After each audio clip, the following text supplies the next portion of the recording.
ओम नमो भगवते वासुदेवाय। सभी भक्तों को जय श्री राधे कृष्ण। श्रीमद् भगवद गीता 3 अध्याय 24वां श्लोक। श्री भगवान कहते हैं, उत्सीदेयुरिमे लोका न कुर्याम कर्म चेत अहम संकरस्य च कर्ता स्याम उपहन्याम इमाह प्रजा। इसलिए यदि मैं कर्म ना करूं तो ये सब मनुष्य नष्ट भ्रष्ट हो जाएं और मैं संकर्ता का करने वाला हूँ तथा इस समस्त प्रजा को नष्ट करने वाला बनूं। यहाँ प्रश्न है कि यदि मैं कर्म ना करूं, यह कहने की क्या आवश्यकता थी, क्योंकि पूर्व श्लोक में यह बात कह दी गई थी कि यदि मैं सावधान होकर कर्मों में ना बरतूं, इसलिए इस पुनरुक्ति का क्या भाव है। उत्तर है कि पूर्व श्लोक में यदि मैं सावधान होकर कर्मों में ना बरतूं, इस वाक्यांश से सावधानी के साथ विधि पूर्वक कर्म न करने से होने वाली हानि का निरूपण किया गया है। और इस श्लोक में यदि मैं कर्म ना करूं, इस वाक्यांश से कर्मों के ना करने से यानी उनका त्याग कर देने से होने वाली हानि बतलाई गई है। इसलिए यह पुनरुक्ति नहीं है। दोनों श्लोकों में अलग अलग 2 बातें कही गई हैं।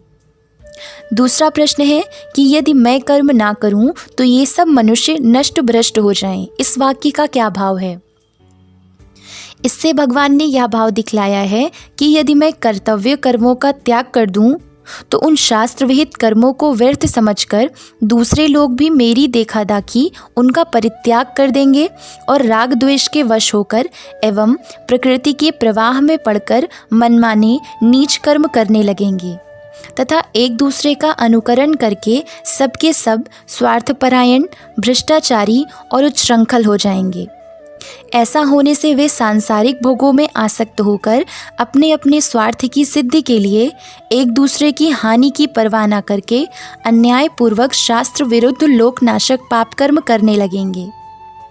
इसके फलस्वरूप उनका मनुष्य जन्म भ्रष्ट हो जाएगा और मरने के बाद उनको नीच योनियों में या नरकों में गिरना पड़ेगा। तीसरा प्रश्न है कि मैं संकर्ता का करने वाला हूँ, इस कथन का क्या भाव है। उत्तर है कि यहाँ संकरस्य पद से सभी प्रकार की संकर्ता विवक्षित है। वर्ण, आश्रम, जाति, समाज, स्वभाव, देश, काल, राष्ट्र और परिस्थिति की अपेक्षा से सब मनुष्यों के अपने अपने पृथक पृथक पालनीय धर्म होते हैं। शास्त्र विधि का त्याग करके नियम पूर्वक अपने अपने धर्म का पालन न करने से सारी व्यवस्था बिगड़ जाती है और सबके धर्मों में संकरता आ जाती है, अर्थात उनका मिश्रण हो जाता है। इस कारण सब अपने अपने कर्तव्य से भ्रष्ट होकर बुरी स्थिति में पहुंच जाते हैं, जिससे उनके धर्म, कर्म और जाति का नाश होकर प्रायः मनुष्यत्व ही नष्ट हो जाता है।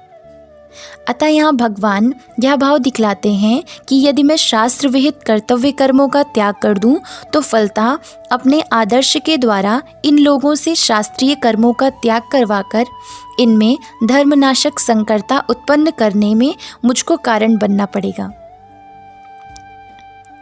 प्रश्न है कि समस्त प्रजा को नष्ट करने वाला बनूं, इस कथन का क्या भाव है।